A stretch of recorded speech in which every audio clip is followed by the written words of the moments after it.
Praise the lord. ప్రభువునందు ప్రియమైన వారలరా, మీకు నా వందనములు శుభములు తెలియచేస్తూ ఉన్నాను.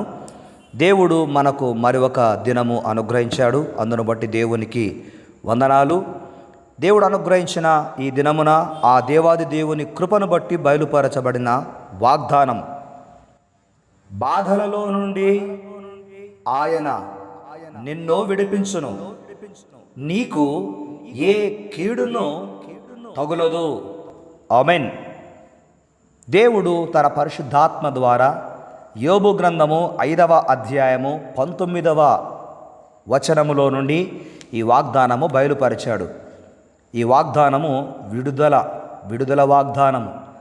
6 బాధలలో నుండి ఆయన నిన్ను విడిపించును, 7 బాధలు కలిగినను నీకు ఏ కీడును తగులదు అని యోబు గ్రంథములో ఈ మాట వ్రాయబడి ఉంది.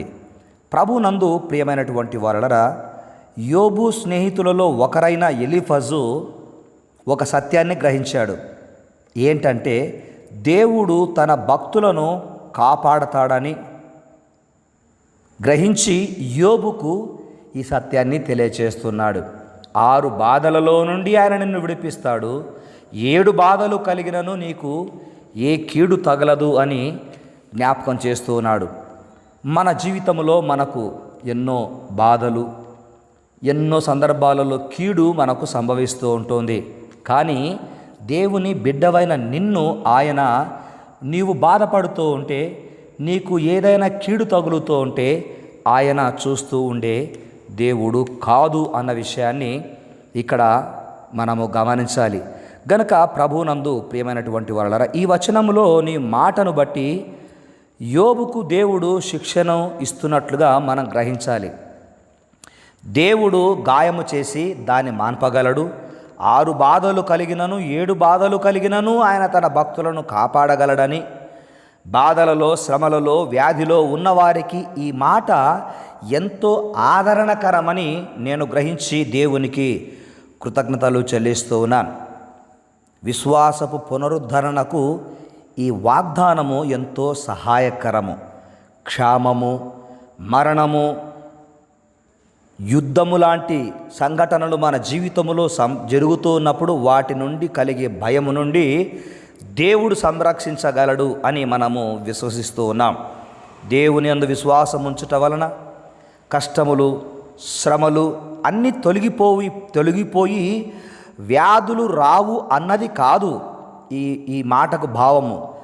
వ్యాధి బాధలు వచ్చినా కూడా విశ్వాసిని దేవుడు నశింపచేయక కాపాడతాడని ఈ వచనంలోని భావము. కనుక నీకు తగలకుండా ఆయన నిన్ను కాపాడుతాడు, నిన్ను విడిపిస్తాడు అని వాగ్దానం చేస్తూ ఉన్నాడు.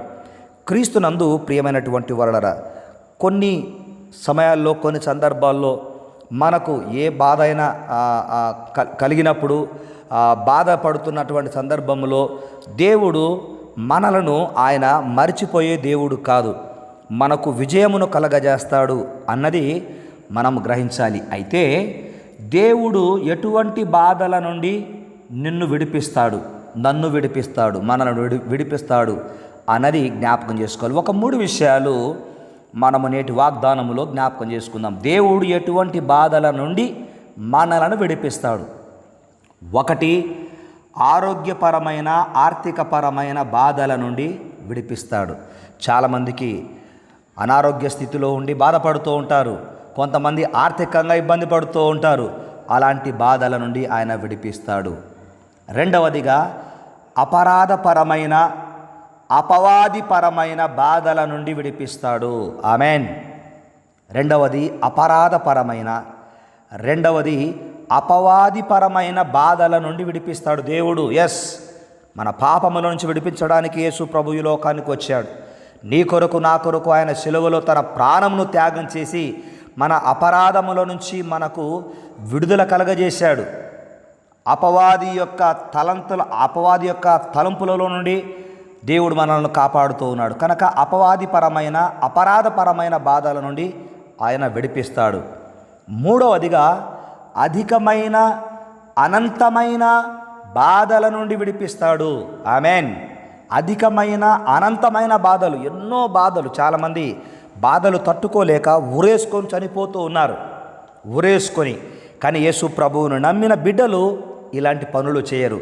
ఎంత బాధ నీకున్నా నీ బాధను నీవు ప్రార్థనాపూర్వకముగా యేసయ్యకు చెప్పగలిగితే ఆయన నీకు కీడు తగలకుండా కాపాడతాడు. బాధలలో నుండి ఆయన నిన్ను విడిపిస్తాడు. విడిపించే దేవుడు మనము ఆరాధించే దేవుడు గనుక బాధలలో నుండి ఆయన నిన్ను విడిపించును, నీకు ఏ కీడు తగలకుండా కాపాడును అని దేవుడు ఈ వాగ్దానం బయలుపరిచి నిన్ను ఆదరిస్తూ ఉన్నాడు. కనుక ఇట్టి ఆదరణ పొందిన నీవు దేవుని యందు విశ్వాసములో దినదినము బలపడుతూ జీవించాలి అన్నది నా ప్రార్థన. దేవుని యందు విశ్వాసముంచిన నీ జీవితంలో కష్టములు, శ్రమలు, వ్యాధి, బాధలు వస్తూ ఉంటాయి. అయినా కలవరపడక విశ్వాసములో నీవు స్థిరముగా ఉండాలి అన్నది దేవుని వాక్యము తెలియచేస్తోంది. అంతిమ విజయము క్షేమము, రెండవది సంతోషము, మూడవది ఆశీర్వాదము. ఇట్టి క్షేమము, సంతోషము, ఆశీర్వాదాన్ని దేవుడు సదా నీకు తోడై ఉంచి నిన్ను నడిపించి బలపరుచునుగాక. ఆమెన్. ప్రార్థన చేద్దాం. తండ్రివైన దేవాన్ని వందనాలు. బాధలలో నుండి ఆయన నిన్ను విడిపించును, ఏ కీడు రాకుండా నిన్ను కాపాడును అని నీవు జ్ఞాపకం చేసిన విధానమును బట్టి, మాకిచ్చిన వాగ్దానమును బట్టి స్తోత్రాలు చెల్లిస్తూ ఉన్నాం. దినము వెంట దినము, మాసము వెంట మాసమరిస్తూ ఆయన మా ప్రియ బిడ్డలను మీరు కాపాడుతున్నందుకు స్తోత్రాలు. ఇతర దేశాలలో ఉన్నటువంటి మా ప్రియ బిడ్డలందరిని బట్టి మీకు స్తుతులు, కృతజ్ఞతలు చెల్లిస్తున్నాం. శైన్యమ్మను జాషువాను, లీనిని జాషువాను, ప్రభా బన్నాను, వన్నును, క్యూటీని బిడ్డలను జ్ఞాపకం చేసుకుంటే దీవిస్తున్న విధానాన్ని బట్టి స్తోత్రాలు. మా ప్రియులందరినీ బట్టి మీకు వందనాలు, స్తోత్రాలు చెల్లిస్తున్నాను. మా తెలుగు రాష్ట్రాలలో ఉన్న మా ప్రియ బిడ్డలను కూడా జ్ఞాపకం చేసుకుంటున్నందుకు వందనాలు చెల్లిస్తూ, మా క్షేమ స్థితిని కోరుతూ మా కొరకు ప్రార్థిస్తున్న ప్రతి బిడ్డను నిండారుగా దీవించమని యేసు నామమున ప్రార్థిస్తున్నాము తండ్రి. ఆమెన్. ఆమెన్.